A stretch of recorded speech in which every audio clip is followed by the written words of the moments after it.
Hi, we're here at Giftival, Brazil, and I'm Alpha Low. And I'm Pat McCabe from Taos, New Mexico, of the Dene Nation. Cool. And I'm going to start by asking you, what do you think makes up the gift? What are the elements that you think make up gift culture, that make up the gift cosmology? To me, this is what we're calling gift culture is deeply ingrained principles in the culture that I come from, the Dene culture, and also the culture I was adopted into, the Lakota culture. And I think the principle comes from a deep knowledge that everything that we have, our life, comes as a gift from this Mother Earth. We say there's nothing that we actually have that hasn't come from her. And so really, we kind of have to think hard and dream up ways to give back because we're gifted so deeply by the water, by the air, by the fire, by all of our animal relatives. And so that's a very deep principle. And also, traditionally, in Dene culture, we have clans and clan relationships. And those are foundational to our people and the ways that we have moved to still be a people at this time. So, for instance, my clan grandfather says, that at this time there's 50% unemployment in his community. And it's been that way for decades. And so he says, how do we survive that? And he says, we survive that through our clan relationships, which is basically saying your well-being is tied with my well-being. I can't be well unless you're well. And so that's a very foundational principle. And so that's doesn't have to do with money, because it's everything that we need to make ceremonies, everything we need to make food, everything we need to take care of each other emotionally. But also, just anytime I meet someone of my clan, I know that I'm somehow responsible for them. And so if I see a need of theirs that arises, I'm to go and meet it. So yeah, it sounds really profound. It's like about nature, like the process of nature, and then also flowing and giving it back. And then also about relationships. Now, can I ask you about relationships? What happens sometimes when the relationships go wrong? Like, how does that affect gift culture, and what can be done to help righten the relationships? Well, so this is something that modern culture has great difficulty with, because we are allowed to just move on. But from indigenous cultural perspective, to be of space, be of place, I should say, that's what indigenous means. It means to be of place. And so when you're of place and you remain in the same place for an extended period of time, there are mechanisms that get put in place that help to navigate and mediate disagreement, right? And so even for myself, I was just talking with someone about how I had lived in my town for 30 years. And by modern day standards, that's like really, really long time. That's like being indigenous to my town, right?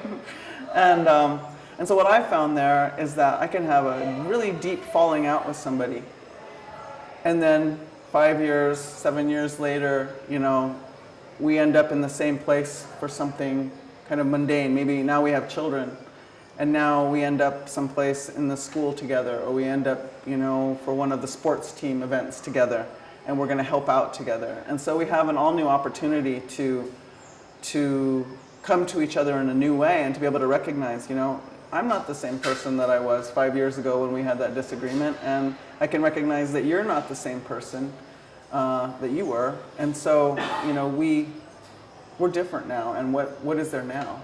And so this is just something that I noticed in my own community in a 30-year span, much less 1,000 years or 2,000 years, like many indigenous cultures are in place, of having the opportunity to soften and to have reconciliation, and to renew again and again.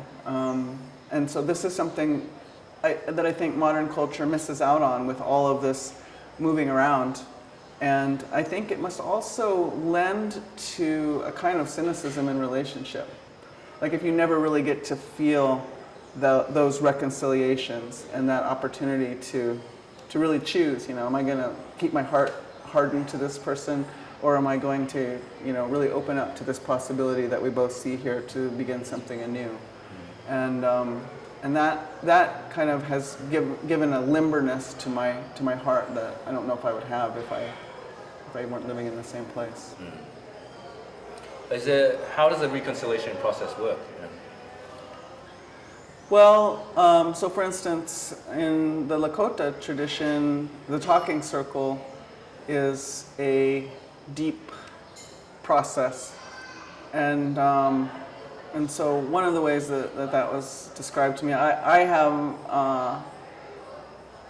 I guess in a larger sense, I've used talking circle to, well, maybe I'll talk about that. I've used talking circle to help build a community of women, because I had a very specific project in mind that I wanted to do with the women in my community.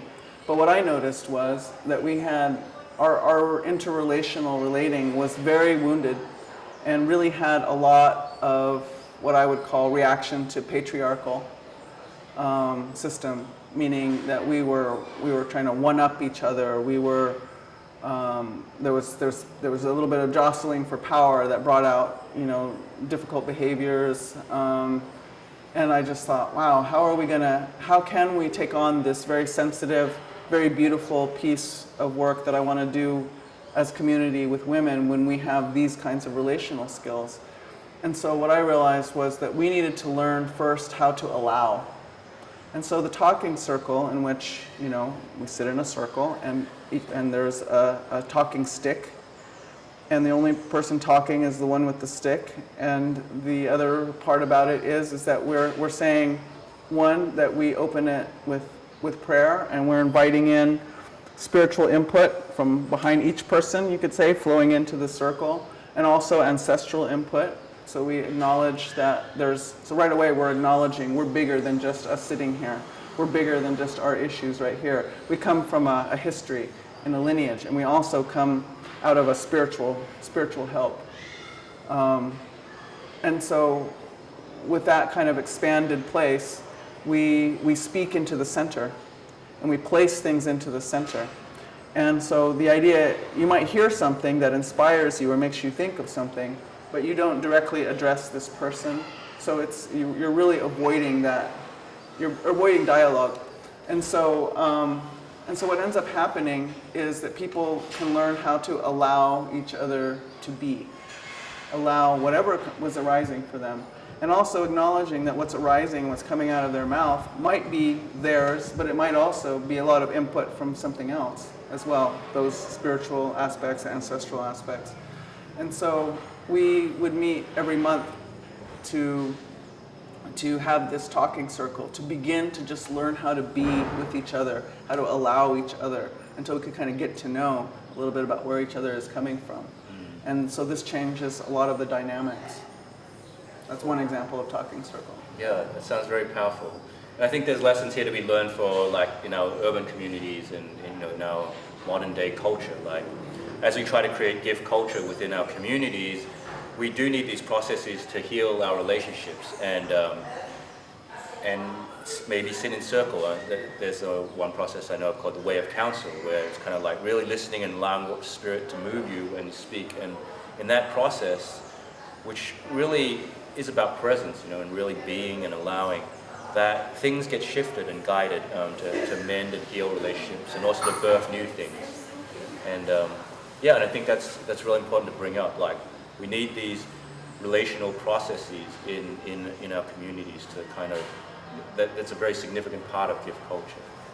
Absolutely. So that's another difficulty in modernity is that these ways, I mean, the money culture allows us to avoid relationship many times, right? So I don't have to know who you are, I don't have to talk to you even, I can leave a check on the table for you, and that's that. Our exchange is done, and you do for me what I need you to do, or whatever like that. And so in modernity,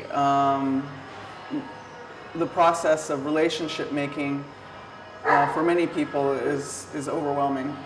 And they don't have culture or ceremonies that build those relationships over time.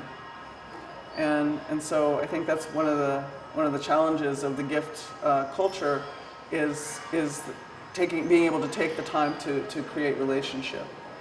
So we can have sort of like guerrilla gifting in the moment, so to speak, the hit and run gift, which has a lot of value because there's so much fear about, not having enough, that when we spontaneously give, that's always a powerful piece. But I think in terms of community building around gift, we really have to build in that factor of relationship. For me in my own life, that has come out of being in a spiritual community. And so being in the spiritual community, there is something that arises that sort of, I might call a sacred indebtedness. So there are certain things that I might have to have, or certain things that might need to be done. And sometimes I don't have those things, or I can't do those things. And so someone has to do those for me in order for the ceremony to proceed and to move forward. And so that creates a deep love, and a very sincere gratitude for the other person, that they had what I needed, or that they were willing to do that part for me. And so now I know that I owe them, but it doesn't have the same vibration or the sense of dread that, say, when you owe on your credit card, or you owe your mortgage, or you owe, those kinds of things. It's a very loving, it's a kind of humble love feeling that I have with other people. And so in that sense, I see that as one of the gifts of the cultures that I belong to, that show me those ways, and that I can, try to think of ways to create those situations, or to model those things in other communities that I visit. Well, I think for me, that process has already begun by disengaging from a money culture or a capitalist culture, and as I was saying in our one of our meetings yesterday,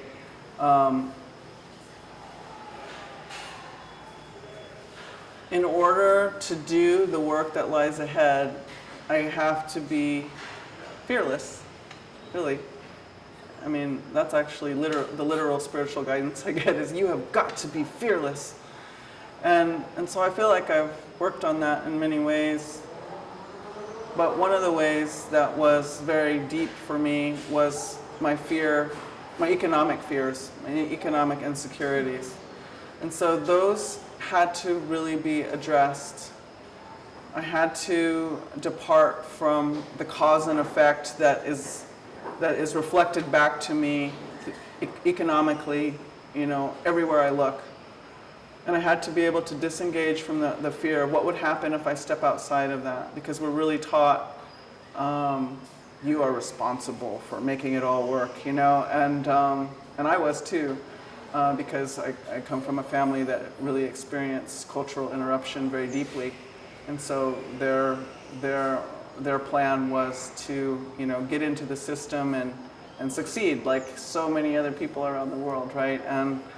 And so to go backwards, so to speak, and to disengage and to rediscover, in not just with Indigenous people, but with all my community members, because I come from a community that has many different races, And so I feel like that process is one of the greatest gifts that I can give to my children. I feel like my daughter has already been working in that way, but my sons, because they have a really deep instinct about being providers, it's very confusing for them to watch my process. And for them at this point, I think it seems like it's just sort of some sort of magical thing that mom does. But really, it's an inquiry, and it's a practice, and and even meeting here at Giftival and being with other people is huge for me to continue that process of releasing that fear and seeing what comes to meet me when I step outside of that fear. What comes to meet me when I am not the only thing responsible for making my life work. So I feel like this is something that I want to offer to my children and to my grandchildren. I think in my grandchildren's time, the whole thing's going to will have fallen. And it's going to be beautiful in some ways and probably very violent in other ways. So also in this process of standing up for the honor of being human being in terms of caring for this Mother Earth. So there's a lot of movements that are arising. Right now we have Standing Rock arising, and my granddaughter's parents have been to Standing Rock and have really got to experience very deeply, another kind of cause and effect, which is that here we have military and police and etc. in full riot gear, and how is it being met? It's being met with feathers and smudge.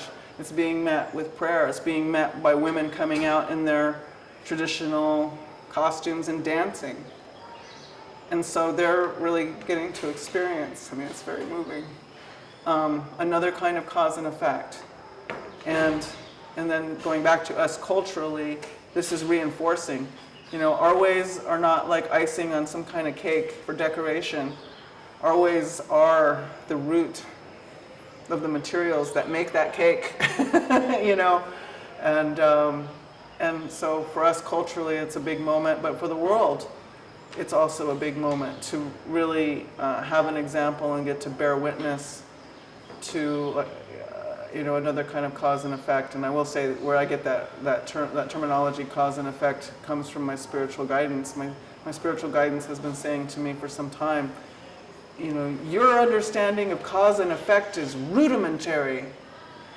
They scold me. Your understanding of cause and effect is rudimentary. And so I've been actively praying and asking, all right, I hear you and I believe you. So what, as a human being embodied, can I know about cause and effect?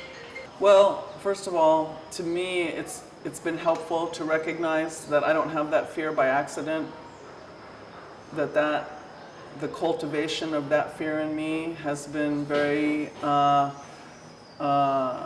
methodical and calculated, I would say. Because as long as I'm afraid, and as long as I'm engaged in as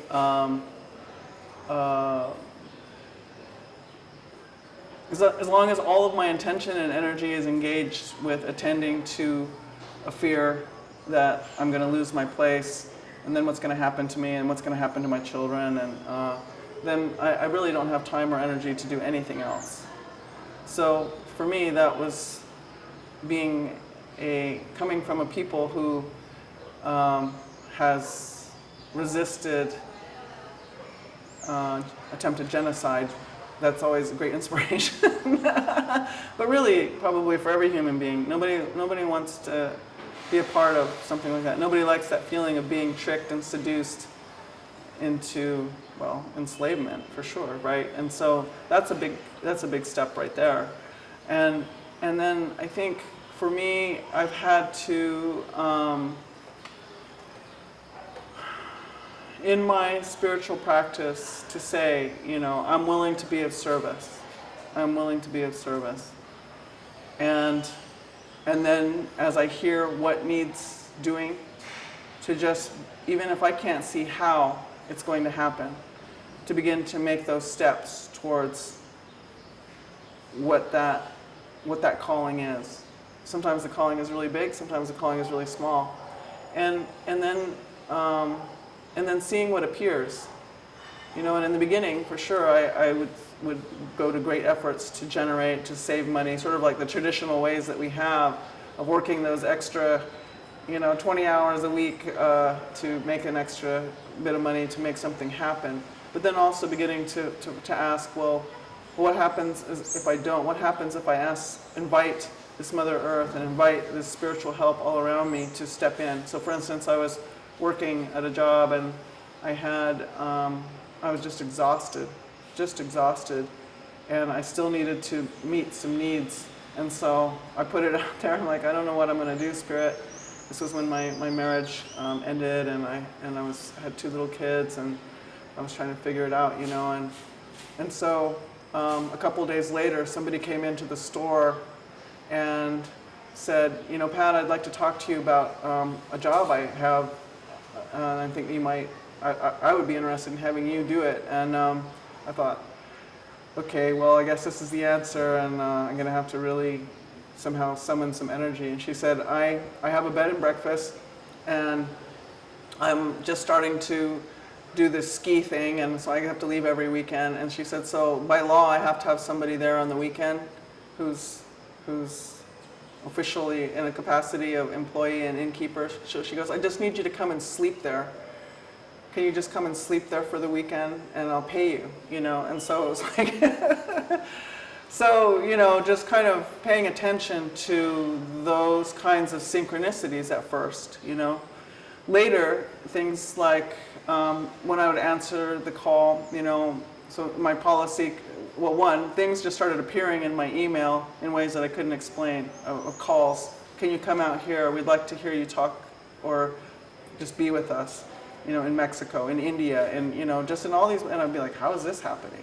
So one, as soon as I opened up to the answer to the call of being of service, I began to be met. Well, how am I going to do some of these things? Well, a lot of times people would pay my way, and then I still couldn't pay my bills, so then I was in the dilemma of, I got to go somewhere, and it was taken care of, but meanwhile I wasn't working, and so when I came back, I'd be in a dilemma. So I'd bring this also into my prayer and into my practice, and pretty soon, now I oftentimes will receive honorarium, and I wonder, is that going to be enough? But I think really it's also being open to all the creative ways so it's like not looking for only the traditional ways for money to come in, for assistance to come in, but being open to all the different ways and accepting that all of those things are a part of this response. And I remember I got a call to go to Peru one time, and I just asked, is this a yes or is this a no? I keep it real simple. And I can feel that, and this was a yes. And so we were getting closer and closer. I talked to the people, do you have any funding for this? No, we don't have any funding for you. Everybody's paying their own way. And I'm like, ooh, well, I don't know. But I'd already heard this is a yes, And so we're getting closer to the time when I really need to buy this airplane ticket and everything, and I'm saying to Spirit, so it seems like I'm supposed to go to this, it's a yes, but they're not paying my way, and I don't see anybody paying my way, and so what do I do, and Spirit saying to me, oh, I'm sorry, I thought I put $2,000 in your bank account. Did I not put $2,000 into your bank account? Because I could have swore, I did. And so I was like, oh, you mean you want... and that was a really big step. That was a step I'll always remember, because it was like, you want me to take that money, like all the money I have, and say yes to this. And so I did. And a whole series of events happened where a lot of that trip ended up being paid for, not all of it, and coming back, and just having this realization that, it's not mine anyway. It's not mine. And I have agreed to be of service. And so I have to trust that, that balancing will keep coming around. And so other things arose, and my needs got taken care of. And so now I find myself holding it all very loosely, very, very loosely. And it doesn't consume, it just doesn't consume me anymore. And so that makes me available and fully available, I would say, on so many other levels. And so it's interesting what kinds of other things there are now to work with, but having worked through that piece where it's not dominating, because there's so much that has to be done in this world that we can't not do because of money. Because money is not going to reward. Where the money sits is not going to reward us for taking care of our water. It's not going to reward us for taking care of each other. It's not going to reward us for taking care of our food, for example. And yet, those are the building blocks of our lives. And so what are we going to do? Are we going to wait until we get paid for it? No, we have to do those things. So it's the essential piece. Anytime I talk to anybody about spiritual path, I have to include that and say, part of that awakening and opening to this incredible spiritual influx that's coming into this Mother Earth at this time has to include some part of an economic component in which you release your fear. So I don't know how practical that is, but that's been a little bit about my process. So, yeah.